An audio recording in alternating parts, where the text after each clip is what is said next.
Virgin Most Powerful Radio, sharing the gospel with clarity and charity.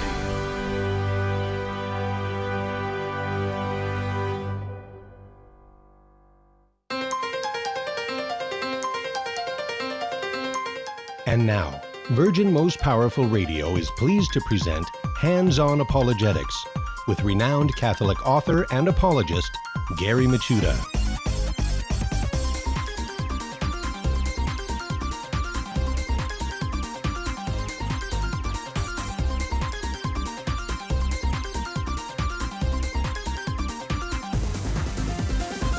And welcome, everybody. Hands-On Apologetics. You have entered into Virgin Most Powerful's Apologetics Dojo, and it's great to be with you.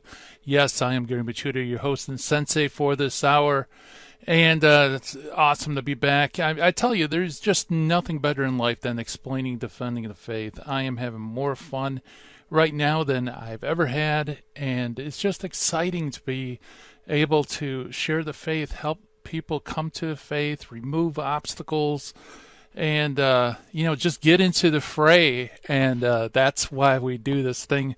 Hands-On Apologetics, our little dojo here where we work out our intellects and also just equip ourselves to go out there and explain, defend the faith. Got a great show in store for you today because we're going to have Catholic Bryan on. Yes, Bryan Mercier is going to be on, and we're going to talk about, well, actually, this is going to be reconnaissance from the field, I think. I love people who do field work. You know, they're out there rubbing elbows, talking to people. No one does that more than Bryan Mercier, and he's going to talk about ex-Catholics and his experience of ex-Catholics. You know, when you leave a job, there's often an exit interview.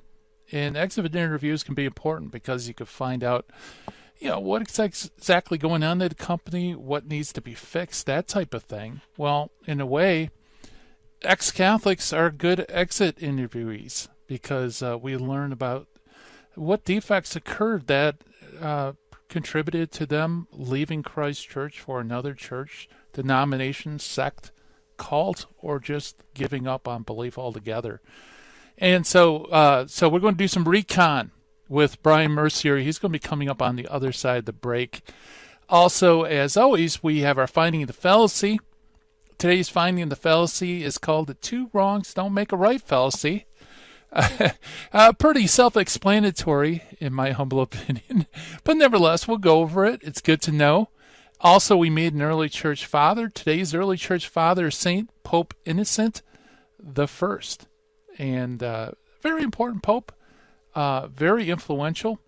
And so we'll learn a little bit about him, learn a little bit about his writings. And again, this is great for helping explain, defend the faith, especially how ancient Catholic beliefs are. But before we continue, let's give our shout out, shall we, to those watching live stream on Facebook, YouTube. Hello, everybody. Welcome aboard.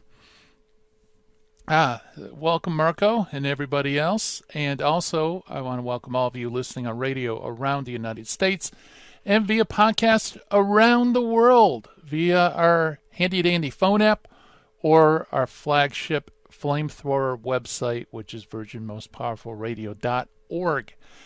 And yes, it's great to have all of you on board, from friends of mine to extended friends. You're all friends and family, here in the dojo.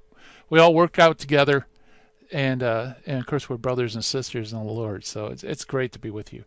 I want to also mention, please, do your apologetics in place, do your social media type outreach. Each and every one of you, especially if you're watching live on live stream or something like that, you can still evangelize. You can still do apologetics. In fact, you could probably even be more productive on social media. And so if you could, one way you could do that is just share about the program. If you haven't subscribed, please do. Go to Virgin Most Powerful Radio, hit the like, subscribe, bell, all those things. We appreciate it. Also, tell your friends and family. Share shows. That's one of the cool things about virginmostpowerfulradio.org is if you go to our shows and you click on Hands-On Apologetics or really any of the programs, you can share those programs with others. And so if something fascinating happens either here or Jesus 911 or Terry and Jesse or any of the other awesome shows that we produce, hey, share it with your friends. Tell them about it. And we appreciate it, and also they'll appreciate it as well.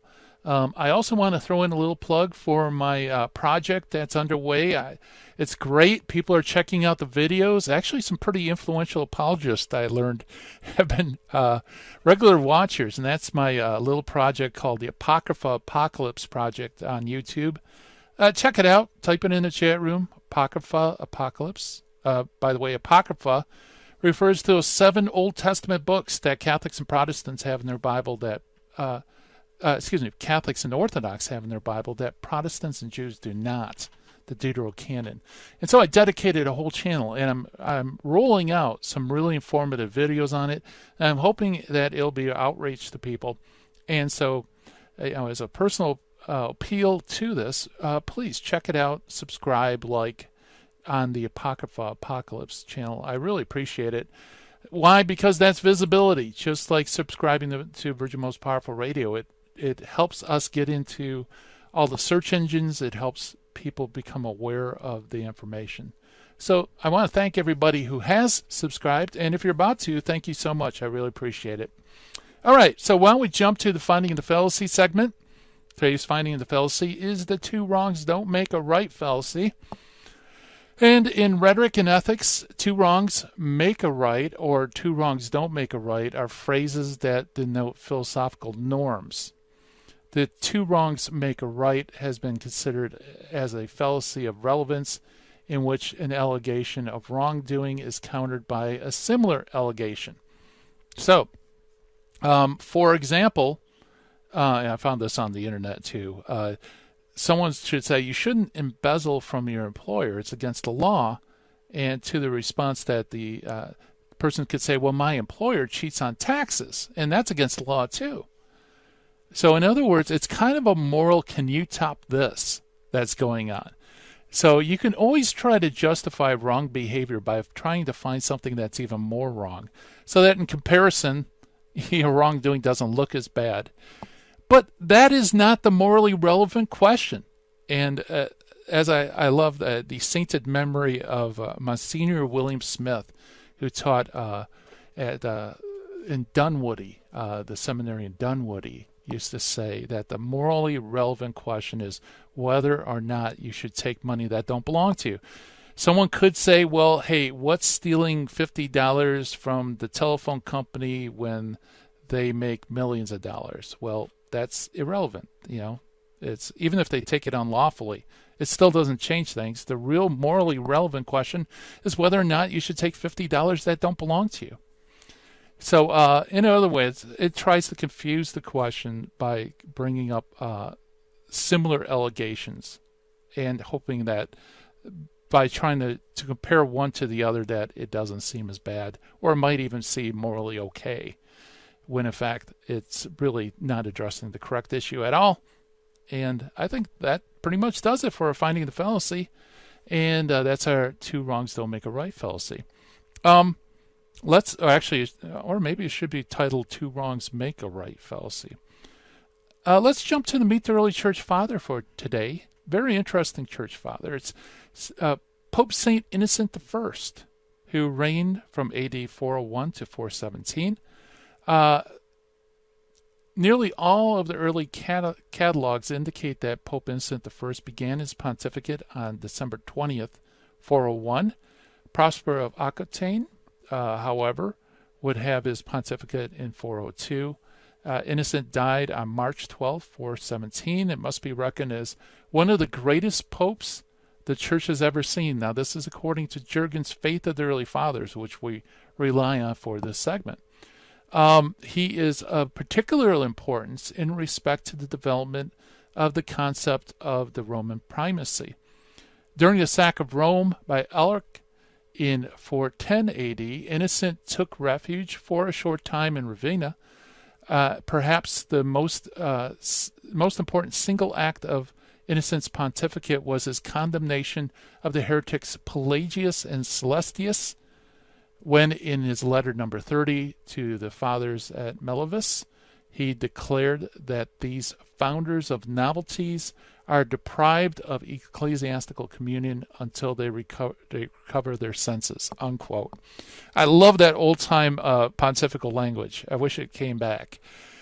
Who were Pelagius and Celestius? Well, Pelagius is the arch-heretic who invented the heresy known as, wait for it, Pelagianism. Not plagiarism, but Pelagianism. And as you know, if you've listened to the show, Pelagianism is a heresy which essentially denies original sin. Okay, it denies original sin. So Adam and Eve didn't leave us dispossessed of sanctifying grace, God's life within us, but actually they just left us, according to this heresy, a bad example to follow. So Jesus, in a sense, doesn't really save us. He just gives us a good example to follow.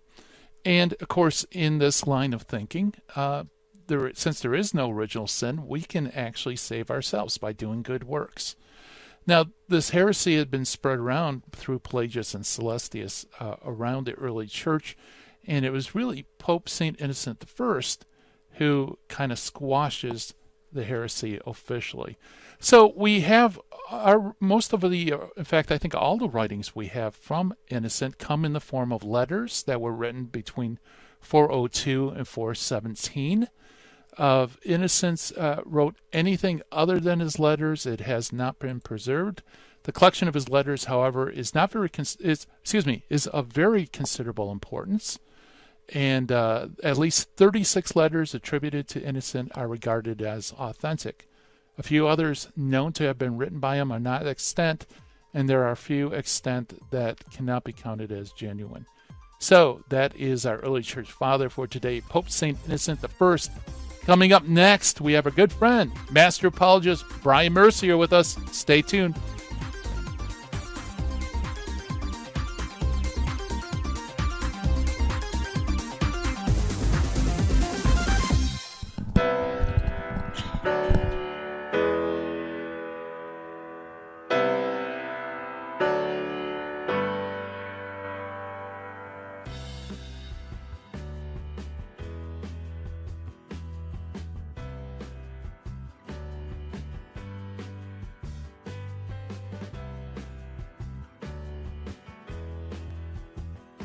Psalm 119 says, "Your word is a lamp for my feet and a light to my path." According to St. John Paul II, being a Christian means saying yes to Jesus Christ.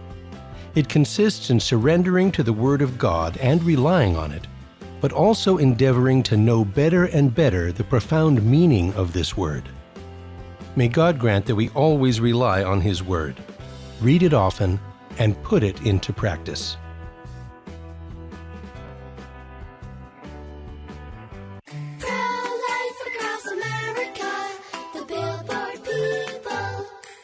Did you know my mom's gonna have a baby?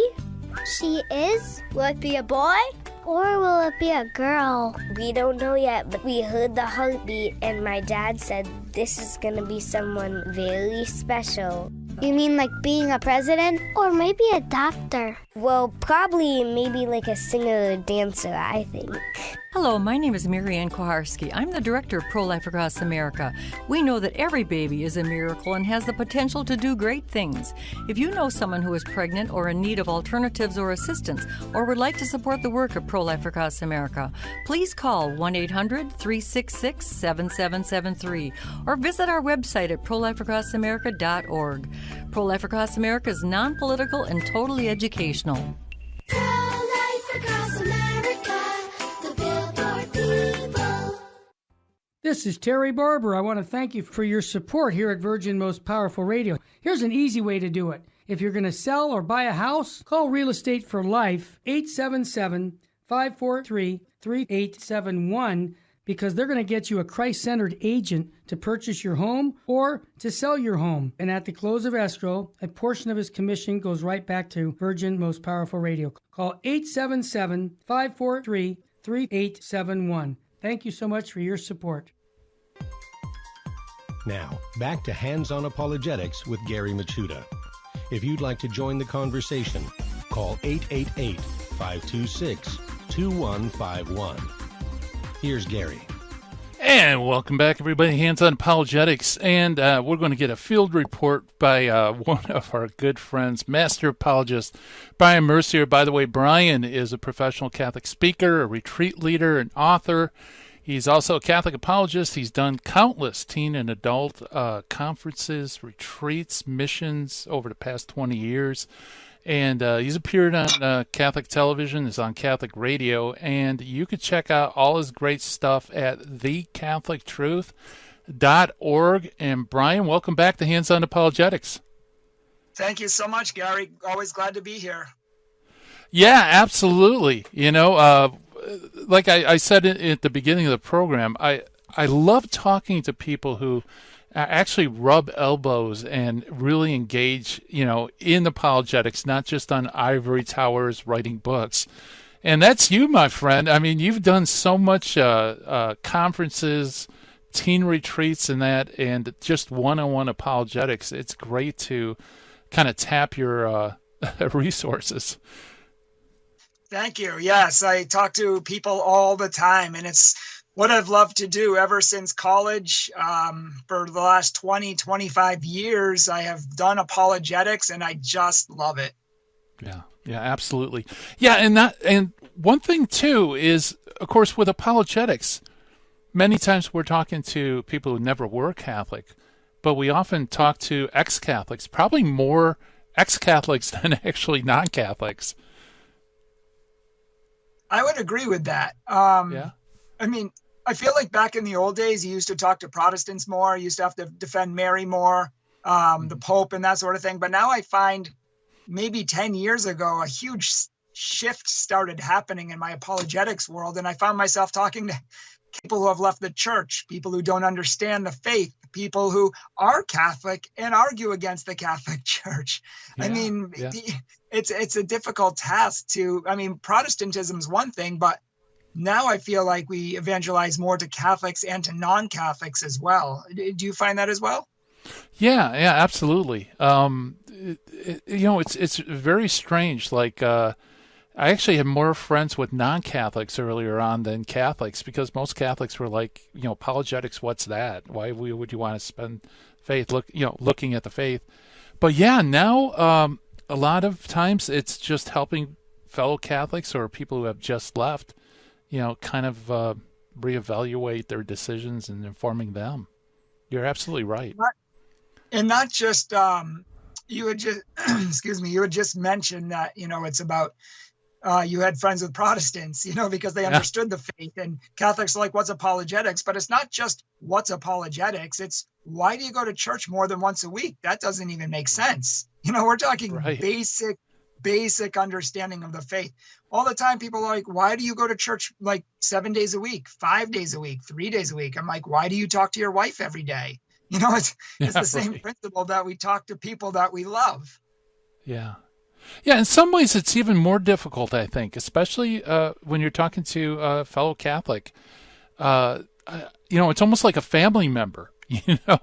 Usually it's not purely intellectual or looking strictly at scripture or something like that. It's more emotions and feelings, and I don't have to follow that. What does the Pope, what authority does the Pope have to tell me what I can do and what I can't do? Yeah, that's 100% accurate. And I think during this show, we're going to open up a lot of the reasons why people become ex-Catholics or lukewarm Catholics, and kind of how to reach them. Because as I said, I've been talking to these people for probably 25 years. And what you just said is 100% true from my experience. I mean, vast field experience, street evangelization, knocking on people's door-to-door missionary work. Like, I've done a lot of evangelization and apologetics, and I find that the people who are most closed off to the faith are ex-Catholics, former Catholics, and the people who attack us the most are ex-Catholics. I mean, when I did door-to-door missionary work, evangelization work way back in the day, there were two groups of people who slammed the door in our faces: Jehovah's Witnesses and ex-Catholics. I mean, it's almost embarrassing to say that, but it's true. Yeah, that's true. And so either it seems like a lot of ex-Catholics either become militantly anti-Catholic, Or you have the other group that they just kind of fall off the radar screen and they're so lukewarm. They just don't think that religion matters. And of the two, of the two, I'm just curious because I know who I would definitely choose. But of those two groups, who do you think would you most prefer to talk with? The ones who are militant, because at least they're passionate about something. At least they have their sailboat. It's up. They have the sail up. It might be blowing in the wrong direction, but at least the wind can blow it as opposed to the people who don't even care. They're lukewarm. They think it's all dumb, don't tell me what to do. It's very difficult to get through to those people because they don't even have their sails up. Yeah, absolutely. Yeah, by far. Because then you got to actually evangelize and then kind of catechize it. You got to start from the beginning where at least look at St. Paul. He was against Christianity hardcore, right? And then God just turned him around a little bit. Yeah. Yeah, so you heard it here first. Thank God for anti-Catholics, Amen. And when they come into church, then they're fervent Catholics. I mean, just think of all the great converts who are now in, missionary work for the church. And all of them, a lot of them were vehemently anti-Catholic. Yeah, they were. And I actually just mentioned that recently. We have what's kind of sparked this for me is that we have a video on our YouTube channel. It's called, our YouTube channel, for anyone who doesn't know, is called Catholic Truth. And on our Catholic Truth YouTube channel, we have a video that's called The Sad Story of Ex-Catholics. And it's really just a video saying how saddened I am that so many Catholics have left, because unlike Protestants who have become Catholic, they didn't want to become Catholic. They hated the Catholic Church because they had a lot of misunderstandings, and they fought tooth and nail not to become Catholic. But the more research they did, the more they realized that the Catholic Church was true. They realized the truth of Catholicism, and they ended up having to go where the truth led, and they became Catholic. Whereas Catholics, by far and away, and this is what my video is about, the majority did not know their faith before they left. They had almost no clue. They've never read a single book written by a Catholic. They've never read a single apologetics work or any work at all for that matter. And so the first religion that comes to their house, a Jehovah's Witness, a Mormon, Protestant pastor, someone who just says, hey, look at the Bible. It says, call no man father. You call your priests father. You're going against God, Jesus, and the Bible, and they are very mad at you. And the Catholic says, what? The guilt-ridden Catholic all of a sudden gets this complex where I'm wrong. I don't want to be wrong. I don't want to offend God. And instead of looking into their faith to see if it's actually true or not, they end up leaving pretty quickly. Or, I've met with Mormons who say, the majority of our church are ex-Catholics. I met a pastor in my town. We had an hour and a half discussion. He said the majority of my congregation are ex-Catholics. He's like, that should tell you something about your church. I said, no, Pastor, that should tell you something about your church. You're taking the bottom of the barrel, and people who didn't understand their faith to begin with, where we're taking in Protestant pastors every day of the week. We're taking in heads of seminaries, theological scholars in the Protestant world are becoming Catholic. It's like the card game war. If you want all the aces and the queens and the kings, and you don't want the twos, the threes, and the fours. And I'm not trying to make light of ex-Catholics in any way, but when you don't know your faith, you're like the twos, threes, and fours, and you're leaving without knowing your faith to begin with. And that, to me, Gary, is a tragedy that they didn't first look into their own faith. Yeah, that rings true with my experience over the years as well. It's that somebody will give them an objection. They never look to see whether there's an answer to it. They just say, oh, that's interesting. And, before you know it, they're in the other church. And there's no, it's just a shame that how few, I had a lot of friends early on who left the church because they were pulled out by these anti-Catholic missionaries. And none of them decided to look to see whether the church has an answer. And Bryan, that's kind of weird. Is it because they don't think the church has an answer? I really don't. I don't have an answer for that. I don't. This is one of the few reasons why I don't know why people don't think to look up their faith first. I was lucky enough to. But Yeah. I think they're just so fearful. I think Protestants are very good at making you feel wrong, at telling you you're going to go to hell, at scaring you. And so they want to get out as fast as possible so they can please God, which is noble, but they do it in the wrong way. And thankfully, thank God, many ex-Catholics, much later on when they're much more knowledgeable and do have a relationship with God, figure out that the Catholic Church is true and they come back home. And in fact, our latest video on our Catholic Truth YouTube channel is a debate. It's our first formal debate, which I'm very excited about. We're going to be having many. And this one was with an ex-Catholic. We have people yelling at us all day long on our YouTube channel about how the Catholic Church is evil. And we challenge them to debates. And as soon as we do that, the line ends. Nobody responds anymore. But this one particular ex-Catholic challenged us to a debate. And so we accepted. And I honestly felt bad for him because you can tell that he really wasn't that prepared. He didn't really know that his Catholic faith that well to begin with, but it really is the telling story of our church. And we know from the recent Pew polls that the Catholic Church is at the bottom of all religions for passing on the faith. This is an abomination. Why are we not passing on the faith? Of course they're leaving, but it's not their fault. It's ours. It's the church's fault because she hasn't instructed her children. Our CCD programs need to be revamped and helped. And if kids tell you that they haven't learned anything in 8 years of religious education, there's a problem. And so we need to start forget apologetics. We absolutely need apologetics, but we need basic catechesis first. And people aren't getting it. And I think that's why you said rightly that it's not only that they didn't know their faith. Many just fall away. Many just become lazy. They don't get their prayers answered, and they don't have a basic theological understanding of why God doesn't answer prayers. And so they start to fall away. Yeah, absolutely. And for many Catholics, their education ends at 8th grade when they get confirmed. And, who would expect to go out in the business world with 8th grade education and succeed? But when it comes to religious ed, apparently, that's okay. I mean, we're really shooting ourselves in the foot.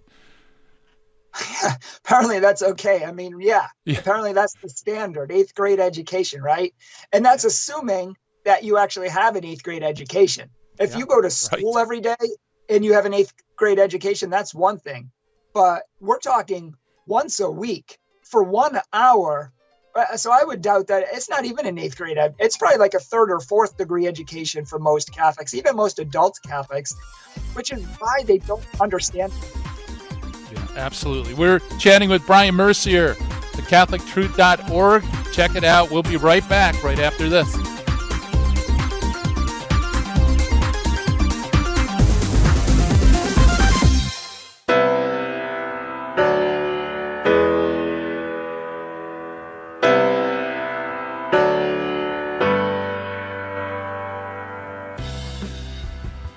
Hi, this is Jesse Romero from the Terry and Jesse Show, also from Jesus 911. Let's face it, we all need to use the internet, but we need screen accountability. Why?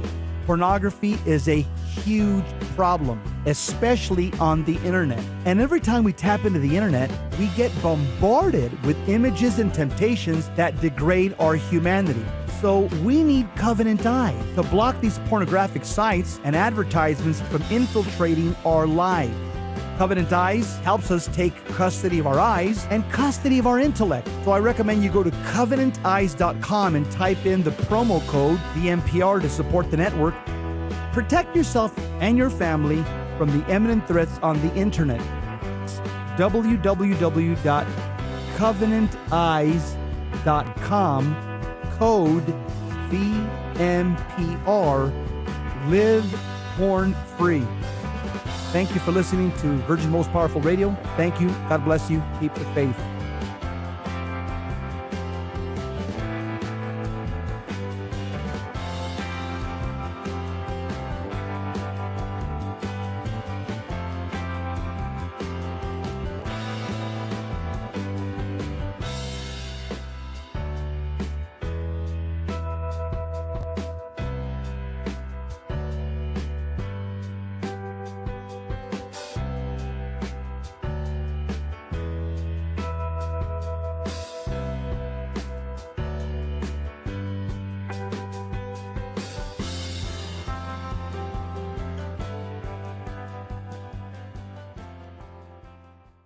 Buying or selling your home or your business property? This is Terry Barber. Real Estate for Life underwrites the Terry and Jesse Show. And they can connect you to one of 900 pro-life real estate agents around the world. And when they receive their referral fee, they will give 80% of it to a pro-life organization. Wow! That's 80%! realestateforlife.org, 877-LIFE-US1. This is Jesse Romero. You're listening to Hands-On Apologetics with Gary Machuda on Virgin Most Powerful Radio. And welcome back, everybody. Hands-On Apologetics. We are chatting with Catholic Bryan Mercier about ex-Catholics and how they get to be that way, I suppose you could title it. And Bryan, we were talking about the lack of education, catechesis, and it's appalling. And you know what, Bryan, what I've noticed also is when an anti-Catholic missionary pulls a Catholic out of church, since they don't know what we believe necessarily, it's usually the Protestant who starts telling them what we believe. And, of course, they tell them all the wrong things, like, purgatory is a second chance out of salvation and that you could earn salvation by good works. And they'll say, hey, the Catholic Church teaches this, and obviously is it false? And they just go along with it.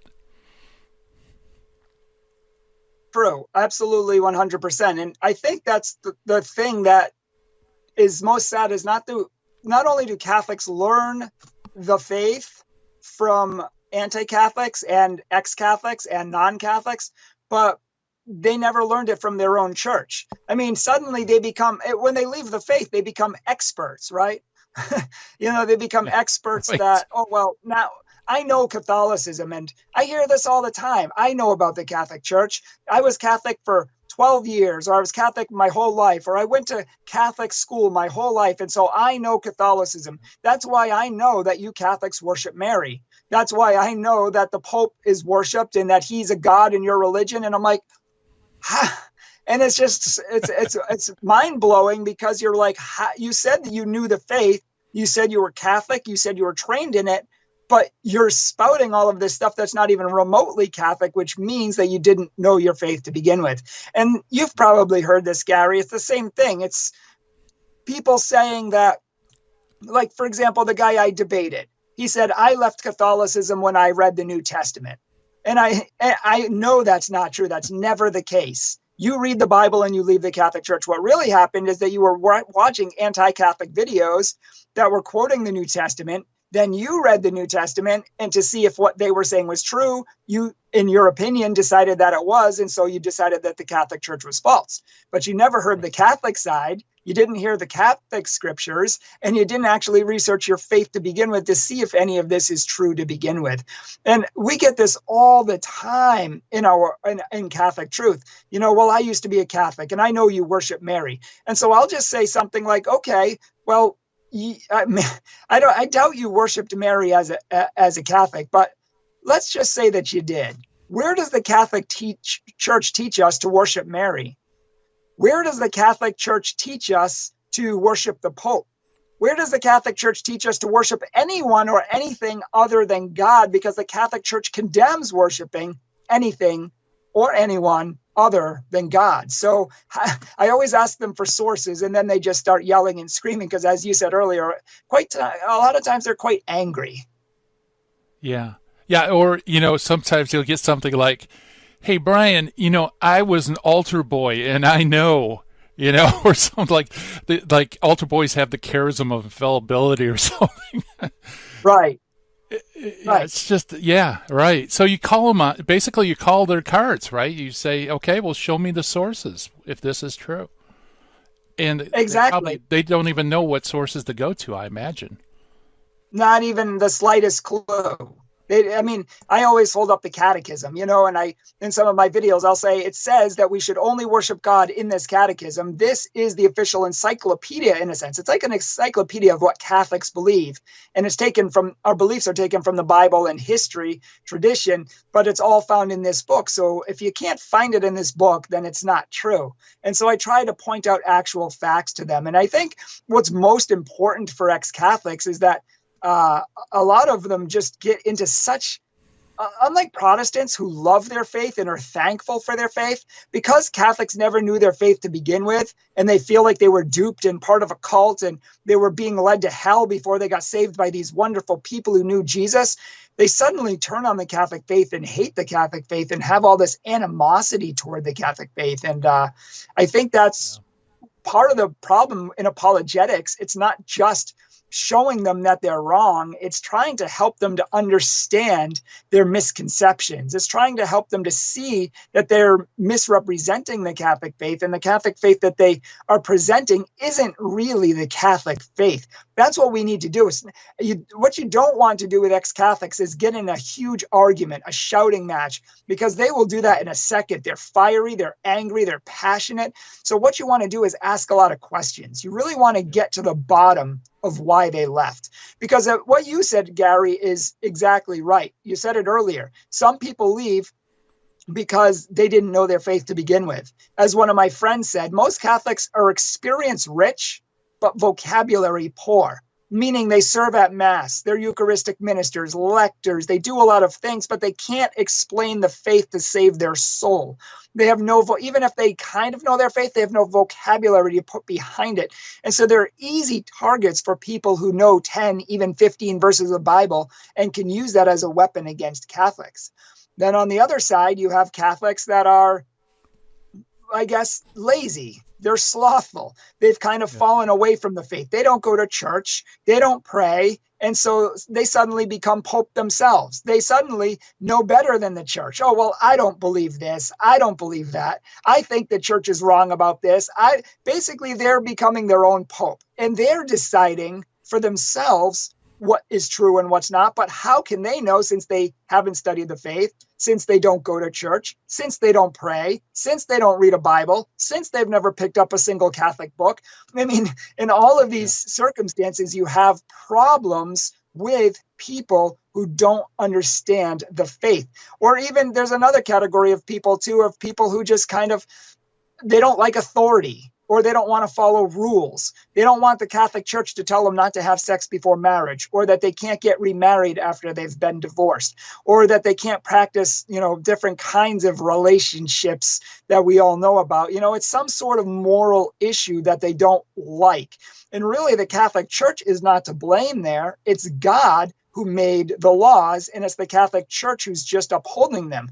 And if you go to a church that tells you whatever you do is okay, then you can be guaranteed 100% sure that that church is not from God, because God has laws, he has commands, he has truth. And once you throw truth out of the window and flush it down the toilet just so you can feel comfortable, you can know 100% with a surety that that church is not from God, the truth is not from God, and the Catholic Church has been here for 2,000 years. And you think that being ex-Catholic for 2 weeks and reading some books is going to overthrow all of that? And we haven't heard any of these arguments in 2,000 years. We've heard all of them, and 5,000 more than you've ever heard of in your life.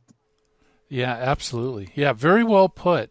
I liked your point that sometimes people will have moral difficulties, like lifestyle problems or a sinful lifestyle, whatever, but they'll present it as if, it'll present itself as if it's intellectual obstacles. Like, well, I could never come back to the church because the popes made mistakes, or there were bad popes, or, something about Mary. But none of that's actually a core issue, but it's kind of like a defense mechanism. That's exactly right. They've basically turned the Catholic Church into a weapon against itself by pointing out things that may or may not even be true. And so to try to prove their own point, or it's really a justification, Gary, of that they left. They need to justify the fact that the Catholic Church is wrong to prove that they are right. And they'll say things like, well, look what you did. You had the Crusades and you've killed millions of people. And I've had ex-Catholics tell me that. And I said, can you point to one historical encyclopedia or history book that verifies that the Catholic Church was just this big killing machine that destroyed everybody who disagreed with them? Ditto for the Inquisition. Can you show where the Pope does this or that? Or they'll say, well, look at what your Pope does. The Pope, he allowed the sex abuse scandals. Look at the sex abuse scandals. I'm so glad that I left the Catholic Church. Honestly, I've been gone for a year and I've never looked back. But that's to miss the whole entire point. And we actually did a video on this about a family called the Quigleys who claimed to be practicing Catholics. They taught religious education. They wrote homeschooling curriculums for Catholics. They were very good Catholics, and they left a long letter about why they reject the Catholic Church now and have left the Catholic Church. And I answered that. But the majority, as you said, Gary, was that a lot of it was just emotional. People are mean in the church. They judge others, all of which are true. But it misses the central question of whether the church is true or not. It doesn't. People are mean in every religion. People are judgmental in every faith. Is the Catholic Church started by Jesus? Is it his church? If it is, it does not matter if the Pope misspeaks. It does not matter if the Pope messes up or even scandalizes people, which he shouldn't. But even if he does, it's Jesus's church. It's not the Pope's church. So they can bring up all of these other things, but it doesn't take away from the truth of the Catholic faith. And in the video, I pointed out over and over, like in Matthew 23, Jesus said that the Pharisees sit on the seat of Moses. They are corrupt to the core, so don't follow what they do, but listen to what they say because they have authority from God. And even if our current Pope a lot of people are kind of scandalized by some of the things he's saying and doing and the media twisting and all of that, he still has authority from God. And once you leave the Catholic Church, and I said this in the video, I said you have nowhere else to go because there is no other church. Every other church is man-made, and therefore no other church has any authority. Yeah, well put. And and I think a lot of suffering or pain, people are willing to grasp at straws and make arguments that they know really aren't good arguments. They'll stick by them just because it's like a person drowning clinging to a floating log or something. You know what I mean? There's an emotional attachment there because to let go is to say, hey, I'm wrong. I need to change. Yeah, and if we don't have time before the break, I'd like to pick up on this on the other side of the break. But I think what you just said is crucial. This is probably one of the most important points we can bring up. If you're discussing with an ex-Catholic, really anyone really, but especially here with ex-Catholics, you need to know where they're coming from. You need to understand why they left. If it's for theological reasons, that's one thing. If it's for emotional reasons, that is something completely different. Very good. Well, we're chatting with Bryan Mercier, and we'll pick that up on the other side of the break. You listen to Hands On Apologetics.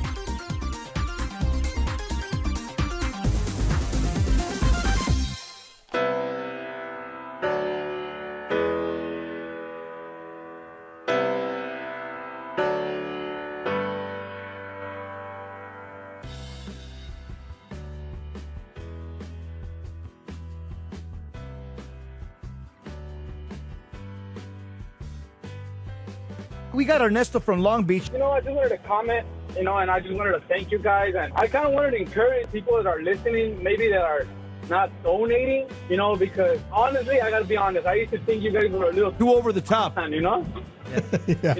That's right. If God gave us a lot, and I have the blessing of listening to all this, I just want to call all the people. I've got 5 kids, and I don't make a lot of money, and I'm still donating to you guys. God bless you, brother. You're amazing. We have to do this. We have to do the extra. And it's not even the extra. People see it like it's extra. Kneeling for communion, saying your rosary, saying the Divine Mercy Chaplet. It is not extra. It's what the church tells us to do. Amen. You're a good man, brother. 30 years old, 29 years old, 5 kids, and I thank you guys. But everybody else, man, get on fire. Fight for the truth, man. I know what I'm telling you guys. There's I no love God it. out there.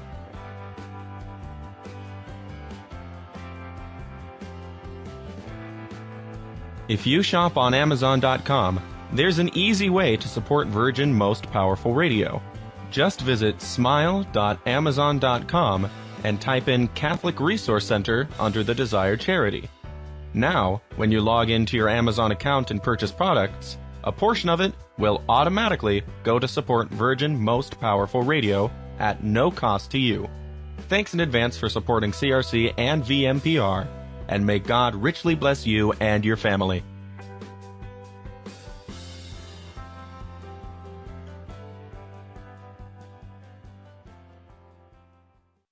buying or selling your home or your business property? This is Terry Barber. Real Estate for Life underwrites the Terry and Jesse Show. And they can connect you to one of 900 pro-life real estate agents around the world. And when they receive their referral fee, they will give 80% of it to a pro-life organization. Wow, that's 80%. realestateforlife.org, 877-LIFE-US1. Now, back to Hands-On Apologetics with Gary Machuda. If you'd like to join the conversation, call 888-526-2151. Here's Gary.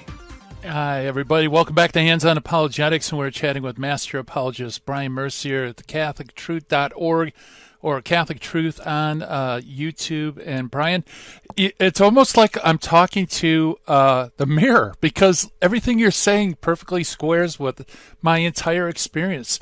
And right before the break, you touched on something really important, and that is, as apologists, we have to do some diagnoses, don't we? We have to determine whether a person's problem is really intellectual, misunderstandings, or is it something else like emotional, or maybe something bad happened in their personal history. Right, exactly. And can you hear me, Gary?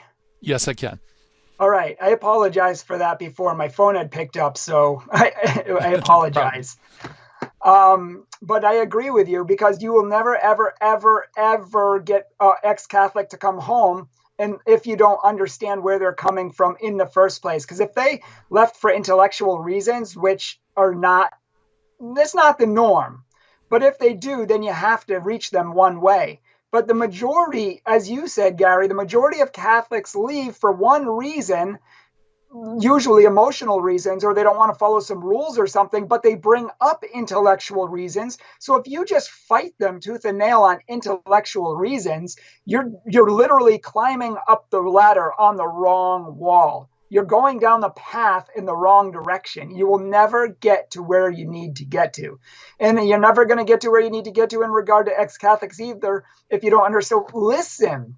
When they're talking about why they left the Catholic Church, ask them, why did you leave? What caused you to leave? Well, I left because, the scandals, and I left because, of what the Catholic Church did and those priests did, and they covered it up. Okay, well, why did you leave the church because of that? And I mean, it might seem like a silly question, but you need to get to the bottom of where they're coming from. You need to understand their thinking, their mentality, and each of these things will give you clues about why they left. Maybe it's just an excuse that they left because they really didn't want to follow the church's teachings on moral issues, and this can give them excuse to get out. Or maybe they were part of the scandal and they themselves were scandalized, in which case you better start apologizing on behalf of the church, and you better start trying to understand where they're coming from. And you better try to really get down on your knees and say, hey, let's work this out. Let me show you what the real thing is. I've apologized to many ex-Catholics for the way that the church hurt them. And we have a whole video on our Catholic Truth YouTube channel on how to forgive the church. Jesus says to forgive, and at some point we need to forgive, but you're never going to be able to do that if you don't understand where these people are coming from. Meet them where they're at. Don't fight them, but really just ask them questions. Okay, yes, I agree. The Catholic Church has done some bad things, with the scandals. But was it the whole Catholic Church that did that? Or was it a minority of priests? What do you think? And really listen to their answer. If they say it's the majority of priests, say, well, I've read the statistics and it seems to say that it's only 1.2% of priests, which seems to be the vast minority of priests. So why would you leave the rest of the Catholic Church because of some really bad priests who are really bad examples? Jesus and Paul called them wolves in sheep's clothing, and really just get them to think about things in a different way. Right. Yeah, absolutely. Yeah, and one thing I use is if someone says, well, I left the church because the Crusades or something like that. I found that if you say, okay, excuse me, if I was able to explain why your understanding of the Crusades is wrong, would you come back to the church? And if they say no, then okay, well then what is the real problem? Right. Well said. And that's like a master apologist move. Like if I could help you overcome this obstacle, would you come back? If they say no, then it's not for that reason. That's a decoy. That's what we know in apologetics as a decoy argument. And it's really there's another reason why they won't come back. And so you keep digging to get to that reason. Right.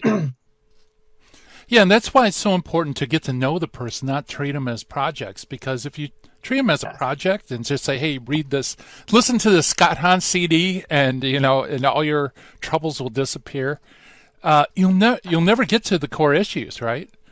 Right. Exactly. And I think that if you listen to a lot of the ex-Catholics, maybe we should do a whole show on this.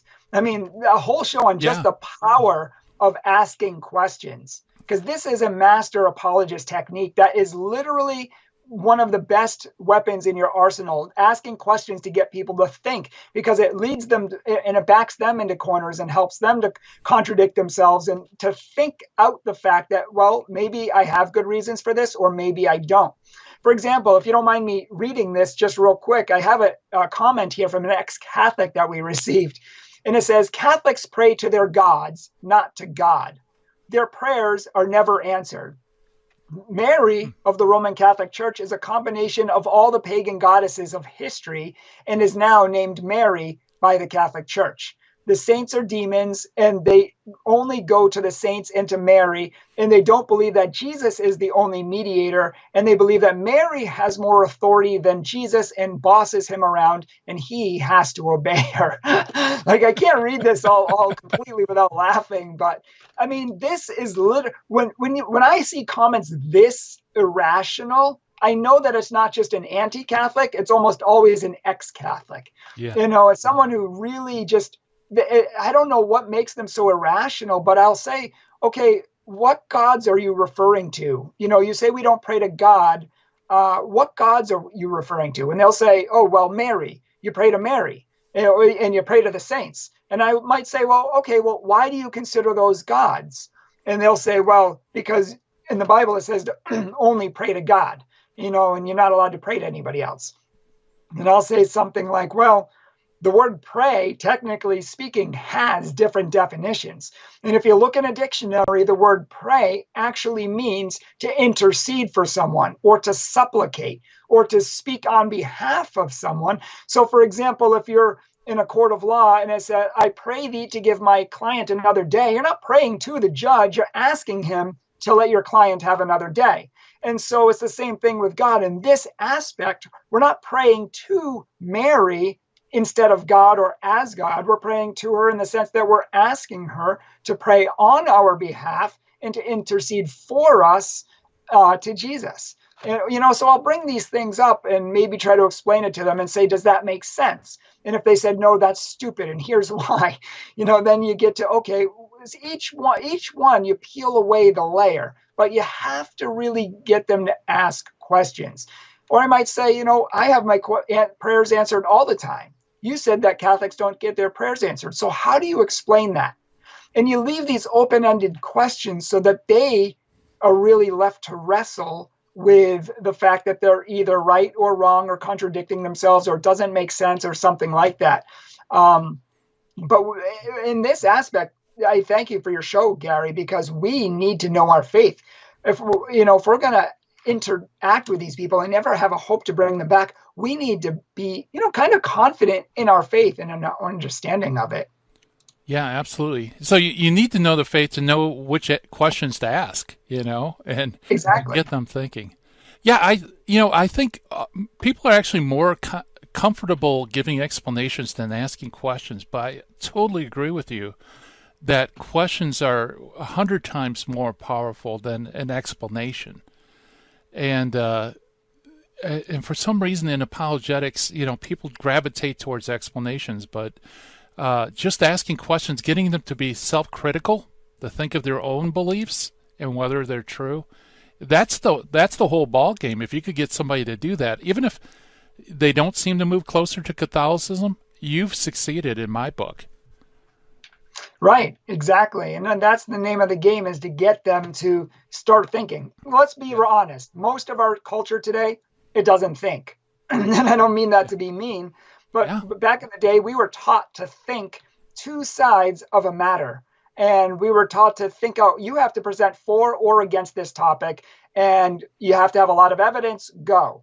And so you'd have to look it up. Nowadays, I feel like, and just from working in public schools, the teachers give you their own opinion. A lot of it's political. They tell you what's right, and then they ask you if you're going to believe it or not, or if you're dumb. It's like, so there's no give or take. There's no letting people come to learn the information for themselves. No argumentation, no rhetoric, no really apologetics of any kind going on. It's no philosophy at a basic level of what's true and what's not and how do we know. So you almost have to teach people how to think these things out. And I found from experience that when you do this, a lot of times they come back to the Catholic Church, and people have said our videos, our just simple explanations have really helped them to come back to the Catholic Church, or have prevented them from leaving the Catholic Church because it made sense. In the Catholic Church, when you understand it, it makes sense. Yeah. Yeah, it's kind of like pulling on a string in a sweater, isn't it? If you could just get the thread going, eventually the whole thing's going to unravel. Once they start thinking critically about one area of what they come to believe, usually it kind of unravels from there on out. Exactly. And if you can just do one poignant question and really just help to be there for people, it's absolutely going to unravel. And I've asked people stuff and they're like, well, I don't know the answer to that. I'll have to go look it up. Then they go look it up, and it could be a rabbit hole. All of a sudden they're looking up this and that, and all of a sudden they're finding their way back to the Catholic Church, and many people do. Yeah. And, to be a sharp apologist, you need to know, you have to look it up first. You have to know what they're going to find in advance, right? You can't just wing it and just say, look this up, and then it could blow up in your face. Yes, exactly. And I would even tell your listeners to look up anti-Catholic arguments and then go look up the answers to those. Like, for example, if you don't mind me reading, I have another comment here that says, all Catholics are going to hell. The Bible is clear that we are saved by faith and not good works. This includes Mary and the saints, church services, rosary beads, giving to the poor, confession, sacraments, and many other rituals that is demanded by the Roman Catholic authorities that never satisfy the wrath of God. These will not save you, poor Catholics. You think that salvation is by faith, baptism, and keeping the commandments. We think it's by faith. So this is an ex-Catholic yelling at me on our YouTube channel. And I specifically asked him, I said, and this is me, going back to your point, Gary, I said, faith or faith in baptism? 1 Peter 3, 17 through 21 says baptism saves you. So what do you think about that? Yeah, very good. Well, Bryan, the music's coming up. Where can people go to get your stuff? thecatholictruth.org, or they can check us out on YouTube at Catholic Truth. Very good. Well, thank you so much for coming on the show. Bryan Mercier, everybody. And, man, the hour is flown. But coming up next, the Terry and Jesse Show. High-impact Catholic talk coming at you. Thank you so much for listening to the program. God willing, we'll be back again tomorrow and do this thing we call Hands on Apologetics. Bye-bye, everybody.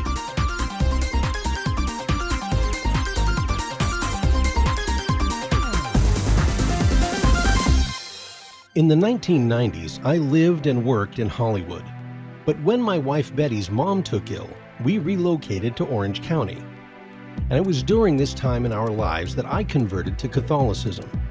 Once my eyes were opened to the truth, I couldn't learn enough about the faith.